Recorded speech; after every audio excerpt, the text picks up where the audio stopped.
ఈ స్థితిలో మళ్ళీ గుడ్డిగా నమ్మి హామీలు జామీన్లు ఇవ్వలేను.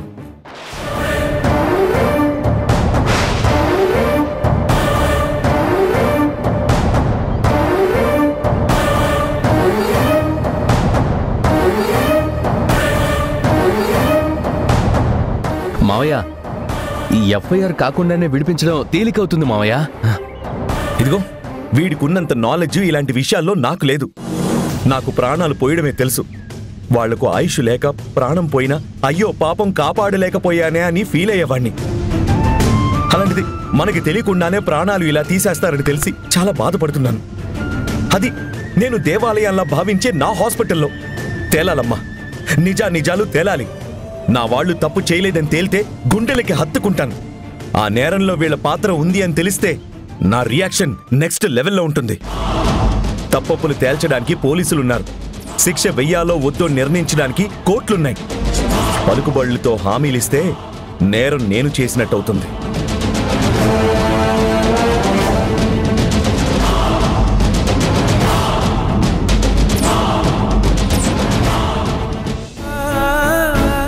సరే, ఇచ్చేయండి. మీరు ఇవ్వాలనుకునే కంప్లైంట్ ఇచ్చేయండి. మా వాళ్ళు ఏ నేరం చేయలేదు. దేవుడే న్యాయం చేస్తాడు.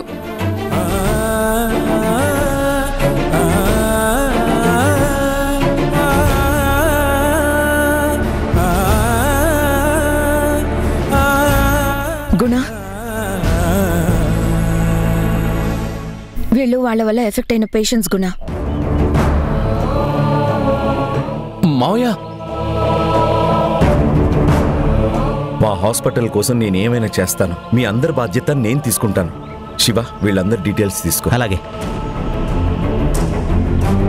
మీరంతా మీ కంప్లైంట్స్ రాసి వాటి మీద సంతకాలు పెట్టి మేడంకి ఇవ్వండి. అలాగే మేడం. అలాగే మేడం.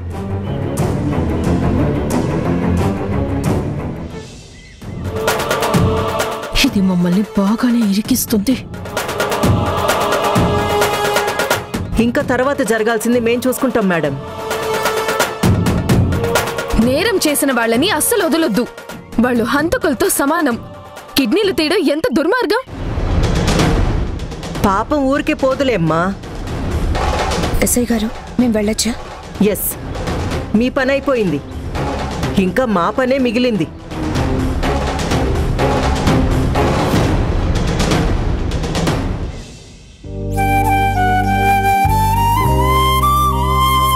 చూడండి, మీరెవ్వరు కూడా భయపడాల్సిన పని లేదు. మీకు ఎలాంటి ఆరోగ్య సమస్యలు రాకుండా ఏం నష్టపోయారో దాన్ని తిరిగి మరో అవయవంతో మార్పు చేసి పూర్తి ఆరోగ్యవంతులను చేసే బాధ్యత నాది. అంతా కూడా నా ఖర్చుతో చేస్తాను. మీ మీద పైసా భారం కూడా పడనివ్వను. నన్ను నమ్మండి. శివ, వీళ్ళ డీటెయిల్స్ అన్ని తీసుకొని అడ్మిషన్ ప్రాసెస్ స్టార్ట్ చేయి. సరే గుణ. మీరు దేవుడయ్యా. మాకు అన్యాయం చేసింది వాళ్ళైనా మా మీద ఏ భారం పడకుండా మా ఆరోగ్యం కాపాడతామన్నారు. ఇది గొప్ప మాట. మిమ్మల్ని దేవుడు 10 కాలాల పాటు చల్లగా చూడాలి. అయ్యో, మీలాంటి వాళ్ళ అండన ఉండి అలాంటి తప్పుడు పనులు చేయడానికి వాళ్ళకి మనసెలా వచ్చిందో. వాళ్ళు మనుషులు కాదమ్మా, రాక్షసులు. ఎవరు చేసుకున్న పాపం వాళ్ళని ఊరికే వదలదు. అనుభవిస్తారు. ఇంతకింత అనుభవిస్తారు. వాళ్ళకి దేవుడే శిక్ష వేస్తాడు. రండి.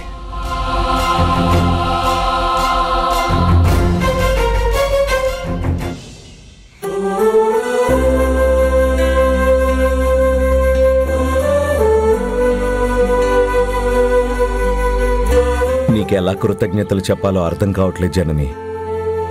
దేని గుణ? ఇవాళ స్టేషన్లో నువ్వు ప్రవర్తించిన తీరుకు, ఎస్ఐతో మాట్లాడిన విధానానికి, హాస్పిటల్ రిప్యుటేషన్ పోకుండా చూసినందుకు, చాలా మంది పేషెంట్స్కు ఆశలు కల్పించి బ్రతికించినందుకు,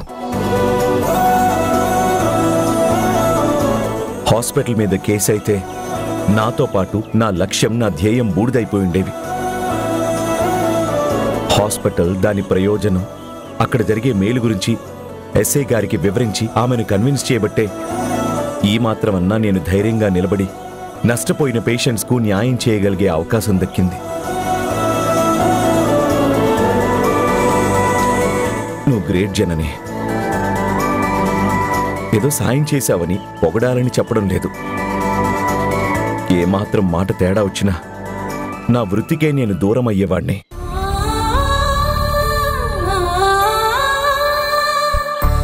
గుణ, నీ మనసు తెలిసిందాన్ని, నీ ఆలోచనలు, అభిప్రాయాలు, ఆకాంక్షలు, లక్ష్యాలు, ధ్యేయాలు తెలిసిందాన్ని. ఎంతమందికి ప్రాణదానం చేసిన చేతులు గుణ ఇవే. ఈ చేతులు వృత్తికి దూరం అయితే ఎన్ని గుండెలు లయ తప్పుతాయో తెలుసు. ఎందరి ఆశలు, సంతోషాలు ఆవిరైపోతాయో తెలుసు. వృత్తే ప్రాణమని తెలిసి ఎలా నీ ప్రాణాలకి నేను దూరం చేస్తాను? వృత్తే దైవంగా భావిస్తావని తెలుసు కదా.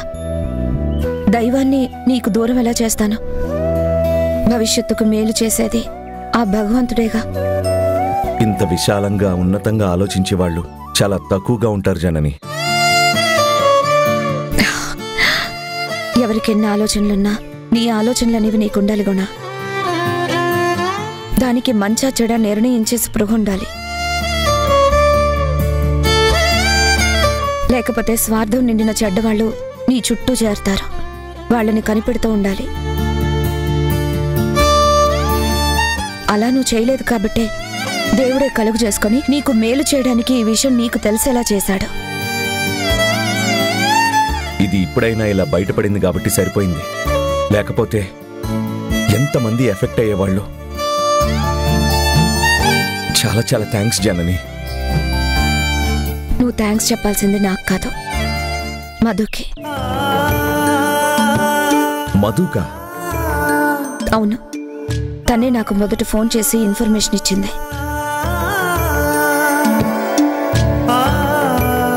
మీ ప్రాబ్లం క్లియర్ గా వీరికి చెప్పండి. మీ తరపున మిమ్మల్ని తీసుకెళ్లి వాళ్ళతో మాట్లాడుతుంది. మీరెవరూ భయపడాల్సిన పని లేదు. ధైర్యంగా చెప్పండి. తను ముందు అలర్ట్ అవ్వబట్టే ఇంకా అనర్థాలు జరగకుండా హాస్పిటల్ కాపాడగలిగాము.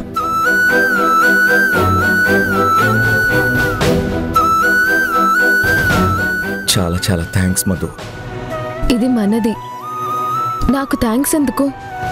ప్రాణాలు పోసే దగ్గర ప్రాణాలు తీసే పనులు జరగకూడదు కదా. వాళ్ళ బాధ చూసి తట్టుకోలేకపోయాను. పాప అలా అనడం అలవాటైంది దానికి. కానీ ఆ ప్రేమ దూరం చేసిన పాపం నాదే.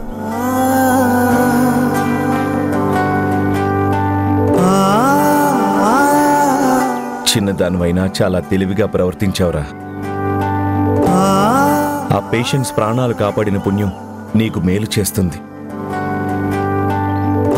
నన్ను మీ అందరికీ దూరం చేయకపోతే చాలు, అదే గొప్ప మేలు. వాళ్ళు నిజంగా అలా చేసుంటారంటావా జనని? పేషెంట్స్ చెప్పారుగా. వాళ్ళు డాక్టర్ గురించి చెప్పారు. అక్కతో మాట్లాడితే నిజానిజాలేంటో చెప్పమని అడిగితే చెప్పరు.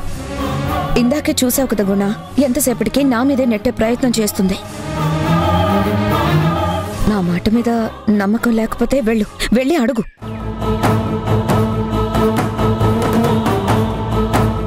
నువ్వు మాట్లాడితే ఎవరైనా చూస్తే అది వార్త అవుతుంది. రకరకాల ప్రచారాలకు దారి తీస్తుంది. నీ చుట్టూ మీడియా, పేపర్లు చేరుతాయి. ఇప్పుడు అదంతా అవసరమా? ఇప్పుడు ఉండాల్సింది హాస్పిటల్లో. నష్టపోయిన వాళ్ళ ఆరోగ్యం మీద నువ్వు శ్రద్ధ పెట్టాలి. వాళ్లకు న్యాయం చేయాలి. వాళ్ళకే లోటు రాకుండా చూసుకోవాలి. వాళ్ళ దృష్టిలో నువ్వు దేవుడనే ముద్ర తొలగిపోకుండా కాపాడాలి. అప్పుడే నీ హాస్పిటల్ నిలబడుతుంది. పేషెంట్లు క్షేమంగా ఉంటారు. నీ లక్ష్యానికి నువ్వు న్యాయం చేసిన వాడు అవుతావు.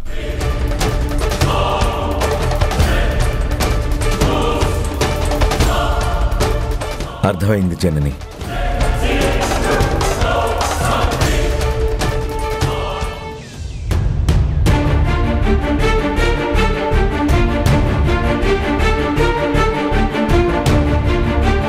మధు, నువ్వు ఇంటికెళ్ళు, నేను తర్వాత వస్తాను.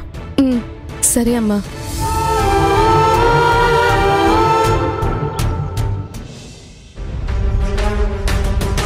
అమ్మ ధరణి, మన లాయర్కి ఫోన్ చేసి త్వరగా రమ్మని చెప్పు. అయ్యో, నీకు మా లాయర్ తెలియదు కదా. సరే, నేను నెంబర్ చెప్తాను, నువ్వు ఫోన్ చేసుకో.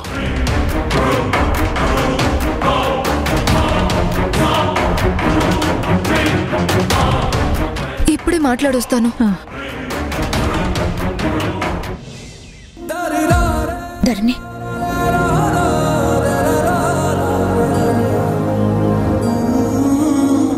ధరణి, ఒక్క నిమిషం. ధరణి,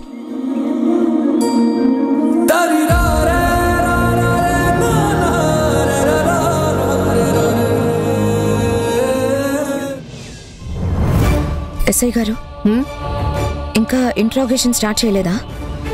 చేస్తూనే ఉన్నాం. ఎంత అడిగినా చెప్పడం లేదు, నిజం ఒప్పుకోవడం లేదు. పలుకు పలికితే కదా పకడ్బందీగా ఇరికించగలిగేది.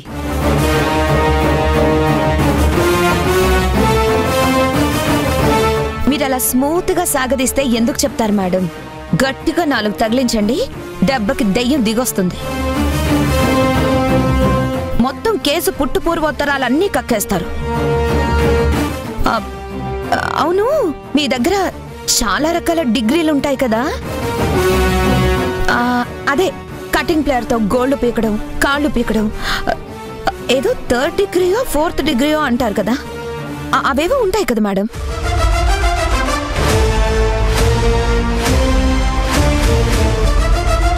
చూడు చూడు, అనవసరంగా ఈ శక్తితో పెట్టుకుంటాడు.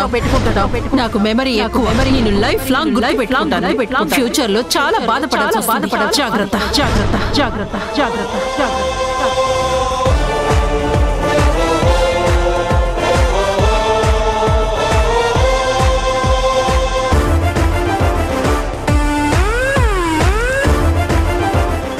పదండి.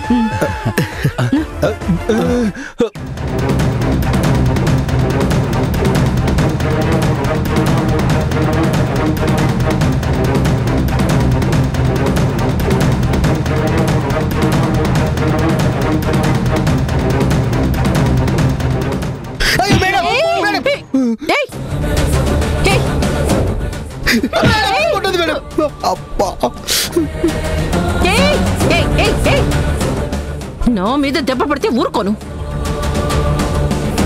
ఏం చేస్తావు? దెబ్బ పడని అప్పుడు చెప్తా. కొట్టదు కొట్టదు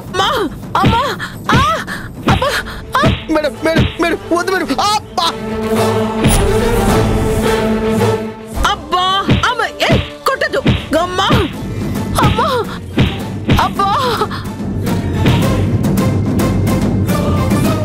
ఏయ్ జనని, అంతు చూస్తానే. అసలు నువ్వు ఎంతమంది అంతు చూస్తావే? నీ అంతు చూసేవాళ్ళు ఎవరూ లేరనా? నా చేతికి సమాధానం చెప్పట్లేదనే ఈ లాఠీ పట్టుకొచ్చాను. ఇది విరిగేలోపు నువ్వు సమాధానం చెప్పాలి, లేకపోతే నా చేతుల్లో చచ్చినట్టే. పోతే లాకప్ డెత్ కింద రాసేస్తాను. ఎందుకండి? అసలు మేమేం తప్పు చేసామని? అసలు మమ్మల్ని నువ్వు ఆగరా. అసలు మమ్మల్ని ఇక్కడికి ఎందుకు తీసుకొచ్చారు? మాకేం తెలియదంటే నమ్మరా? ఇదిగో డాక్టర్ మాటలు నమ్మి మమ్మల్ని వీడితో పాటు తీసుకొచ్చి లోపలేశారు. ఆవిడెవరో వచ్చి ఏదో చెప్తే మీరొచ్చి మా మీద లాఠీ ప్రయోగం చేస్తారా? మీ దౌర్జన్యానికి ఫలితం అనుభవిస్తారు. మా లాయర్ వచ్చాడంటే మీ అంతు చూస్తాడు.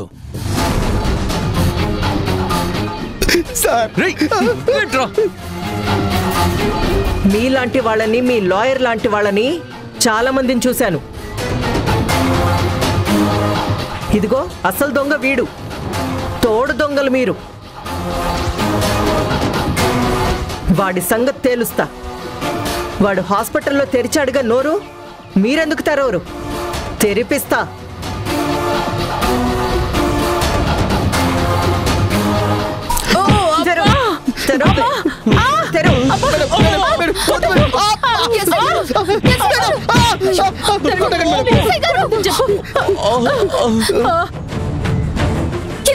ఎందుకు వీళ్ళని కొడుతున్నారు? నేరం రుజువు కాలేదు కదా. చేయడానికే కొట్టేది. వీళ్ళు నోళ్లు తెరిచేదాకా ఇలా కొడుతూనే ఉంటాను. వాళ్ళని ఇలా కొట్టడం వల్ల మీకేమైనా నిజం తెలిసిందా? తెలియడానికే కదా కొట్టేది. అయ్యో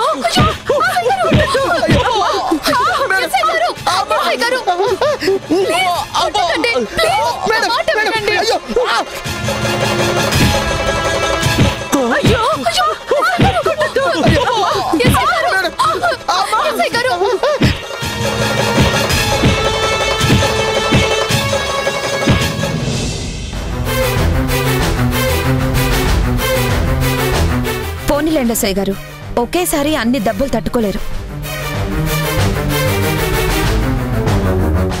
స్టేజ్ వైజ్ గా డోస్ పెంచుతూ వెళ్ళండి. ఈ దెబ్బలు తట్టుకోలేక వాళ్ళు హరి అన్నారనుకోండి, అసలు నిజం బయటికి తెలియకుండా పోతుంది. బాధితులకి న్యాయం జరగకుండా పోతుంది. పోలీసు దెబ్బలు కనబడకుండా కొడుతూ ఉండండి.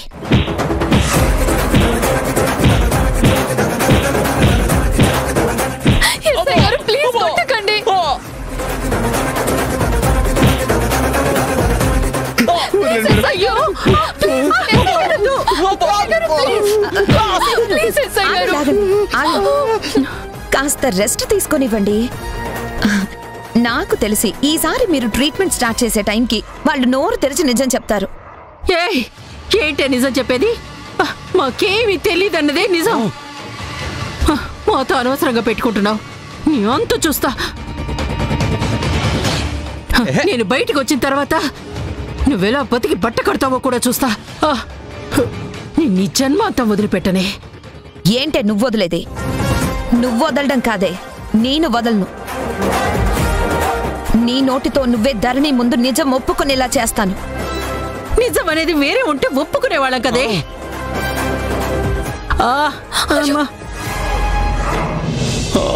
ధరణి ధరణి, నువ్వు వెళ్ళిన పని ఏమైంది? లాయర్ గారు ఏమన్నారు? ఈ దెబ్బలు అమ్మయ్య, ఈ దెబ్బలు తట్టుకోలేకపోతున్నాను. ఆ లాయర్ గారు ఫోన్ ఎత్తట్లేదు అత్తయ్య గారు. లాభం లేదమ్మా, నువ్వే వెళ్ళమ్మా. నువ్వే వెళ్ళి పిలుచుకురామ్మా. అర్జెంట్ అని చెప్పు. శక్తి గారి కోడళ్ళని చెప్పమ్మా. ఆయన వెంటనే బయలుదేరి వస్తారు. సరే అత్తయ్య గారు.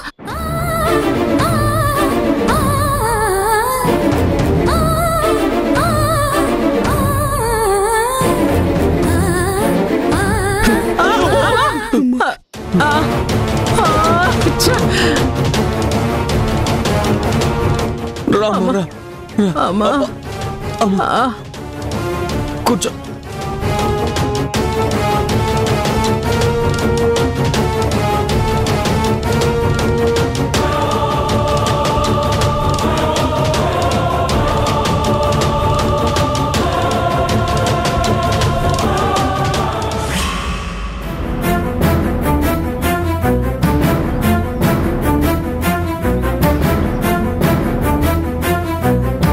గుణా, శివ, ఏంట్రా సిచ్యువేషన్?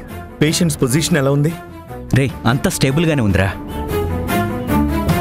రే, రెగ్యులర్ పేషెంట్స్ కన్నా వీళ్ల మీద మనం ఎక్కువ శ్రద్ధ పెట్టాలరా. ప్రతి హాఫ్ అన్ అవర్ కు వచ్చి చెక్ చేస్తూ ఉండాలి. అలాగేరా, నేను చెక్ చేస్తూనే ఉన్నా. నష్టపోయిన వాళ్ళు ఎంతమంది ఉన్నారో అంతమందికి ఫుల్ ప్లెజ్డ్ గా ట్రీట్మెంట్ చేసి వాళ్ళు రికవరీ అయ్యాకే డిశ్చార్జ్ చేయాలి. అలాగేరా. వాళ్ళ దగ్గర నుంచి సింగిల్ పైసా కూడా ఛార్జ్ చేయొద్దు. సరేరా. ఇంకా ఎఫెక్ట్ అయిన వాళ్ళు ఎంతమంది ఉన్నారో ఎంక్వైరీ చేసి పూర్తిగా డీటెయిల్స్ సంపాదించరా. ఆర్గాన్ ట్రాన్స్ప్లాంట్ కి డోనర్స్ ని వెతుకు. ఎంత ఖర్చైనా పర్వాలేదు. ఆ బాధ్యత నీకు అప్పగిస్తున్నాను. ఓకేరా, ఈ క్షణం నుంచి నేను అదే పని మీద ఉంటా. నువ్వు కాస్త కూల్గా ఉండు.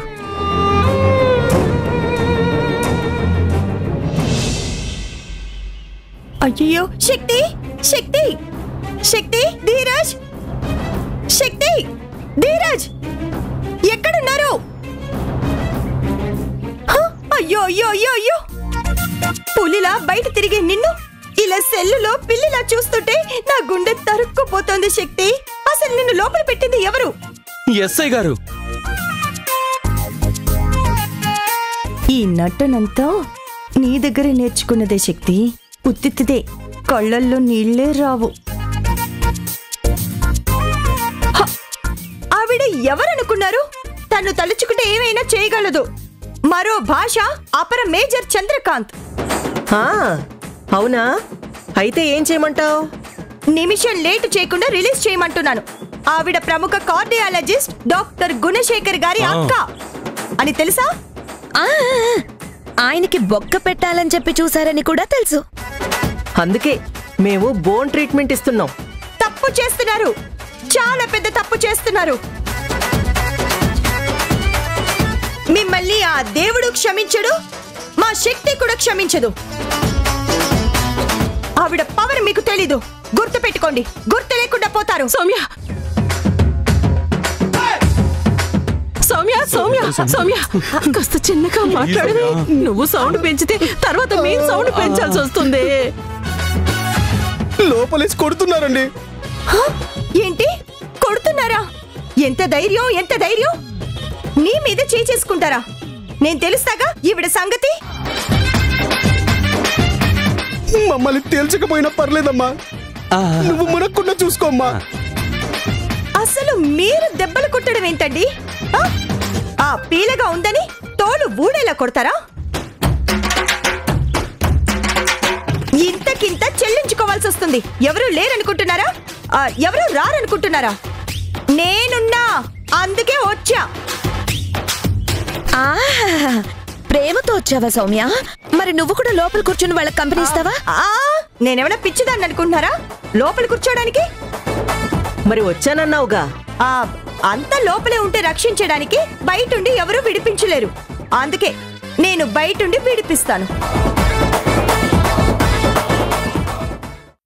మీరు మనస్ఫూర్తిగా నిజంగా ఆంటీ ధీరజ ఇది చేశారని నమ్ముతున్నారా? మీరు కట్టుకున్న భార్య మాటలు నమ్మి తోడ పుట్టిన అక్కని అనుమానించి అవమానించడం బాగాలేదు.